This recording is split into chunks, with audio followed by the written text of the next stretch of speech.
নির্ধারিত সময়ের মধ্যে আগ্নেয়াস্ত্র জমা দেননি সাবেক ডাক, টেলিযোগাযোগ ও তথ্য প্রযুক্তি প্রতিমন্ত্রী জুনাইদ আহমেদ পলক। ফলে সে দুটি আগ্নেয়াস্ত্র এখন অবৈধ হিসেবে বিবেচিত হচ্ছে বলে জানিয়েছে নাটোর জেলা পুলিশ। তবে সূত্র বলছে, পলকের নামে লাইসেন্স করা অস্ত্র শেখ হাসিনা সরকার পতনের দিনে লুট হয়ে গেছে।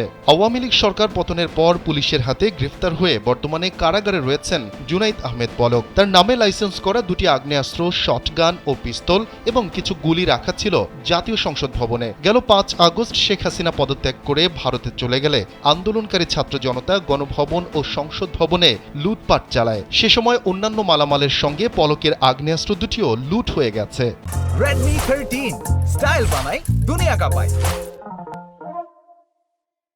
নাটোরের পুলিশ সুপার মারুফাত হুসাইন সাংবাদিকদের জানিয়েছেন, আওয়ামী লীগ সরকারের সময় লাইসেন্স দেয়া ৯৫টি অস্ত্রের মধ্যে নির্ধারিত সময়ে ৮৯টি জমা পড়ে। যেই ৬টি অস্ত্র জমা পড়েনি তার মধ্যে দুটি সাবেক প্রতিমন্ত্রী পলকের এবং দুটি এমপি শিমুলের। এখন এগুলো অবৈধ বলে ঘোষিত হয়েছে।